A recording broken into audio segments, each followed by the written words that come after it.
Une fois, lors d'une réunion, j'ai rencontré un monsieur extraordinaire. Extraordinaire pour plusieurs raisons. Parce que sur le plan économique, milliardaire, et sur le plan social, il a eu à apporter beaucoup d'œuvres sociales dans sa communauté et même dans son village. Mais ce qui m'intriguait beaucoup plus chez cette personne, c'est le fait qu'elle avait des activités et des comportements qui me semblaient tout à fait étranges. Le premier comportement étrange, c'était le fait que cette personne cuisinait elle-même sa propre nourriture. Ça veut dire que chaque matin, elle se levait, elle allait au marché, elle achetait les ingrédients pour faire son repas. Elle rentrait avec ses ingrédients, elle se dirigeait vers la cuisine, elle préparait son repas. Dès qu'elle finissait de préparer, elle mangeait directement. Et dès qu'elle finissait de manger, elle ne mangeait plus. Parce que personne n'était autorisé à préparer un repas pour elle. Elle avait tellement gagné d'argent qu'elle ne souhaitait pas se faire empoisonner par quelqu'un qui pourrait venir préparer de la nourriture et faire en sorte qu'elle ne puisse plus jouir de tous ses biens matériels. Cette personne n'autorisait personne à conduire son véhicule. Elle conduisait son véhicule elle-même. Elle se retrouvait en train de faire des tâches tellement mécaniques elle-même, juste parce qu'elle craignait pour sa vie. Parce qu'elle craignait du fait de ne pas vivre suffisamment longtemps afin de pouvoir bénéficier et jouir de tous ses biens matériels. Que c'est triste. C'est triste d'avoir autant d'argent et au final, arrêter de vivre, arrêter de savourer la vie, arrêter de s'épanouir, arrêter d'être heureux.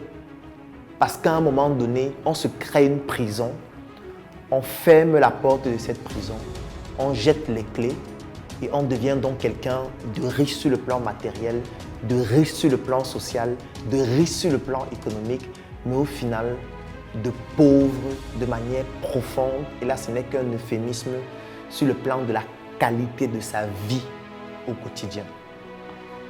Oui, gagner de l'argent, c'est fondamental. Parce que sans argent, vous ne représentez rien. Sans argent, vous ne valez rien. Sans argent, votre parole, vos actions, vos activités, votre actualité n'intéressent personne. La preuve, c'est très facile d'aller sur un moteur de recherche et de taper les 10 plus riches du monde, les 20 plus riches du monde, les 10 plus riches d'Afrique.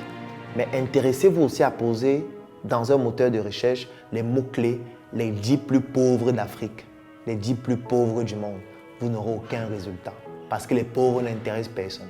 Les pauvres intéressent uniquement lorsqu'on gagne de l'argent en utilisant ou en exploitant leur pauvreté. Comme par exemple des ONG qui gagnent de l'argent grâce aux pauvres, qui disent donner $1 pour sauver un pauvre en Afrique parce que dans ces $1, on va acheter une grosse voiture climatisée pour aller aider ces pauvres. On va donner des marchés publics à nos amis parce qu'en réalité, cette pauvreté nous enrichit. Mais lorsque la pauvreté ne nous rapporte rien, on n'en fait rien. Donc, vous devez chercher de l'argent. C'est indispensable, c'est primordial et c'est capital. Mais évitez de gagner de l'argent en arrêtant de vivre. Évitez de gagner de l'argent pour au final devenir un prisonnier du patrimoine financier ou encore économique que vous avez pu développer. Parce qu'au final, il n'y a rien de plus beau que de savourer la qualité de sa vie. Parce qu'effectivement, on peut gagner de l'argent et savourer sa vie. On peut gagner beaucoup d'argent et vivre de manière audacieuse en étant heureux dans ce qu'on fait et en rendant heureux les personnes avec qui on travaille. Oui, travaillez à gagner beaucoup d'argent, mais surtout améliorer votre rapport à votre entourage, améliorer votre rapport à vous-même, améliorer votre rapport par rapport aux objectifs que vous voulez atteindre et surtout, tâchez d'améliorer la qualité de votre vie pour mieux savourer ce que vous êtes en train de faire, pour laisser un héritage qui va permettre à toutes les personnes qui viendront après vous de pouvoir savourer les délices de ce que vous avez bâti, comme nous allons le voir dans une prochaine vidéo, notamment quel est l'héritage qu'on laisse ou qu'on lègue aux prochaines générations.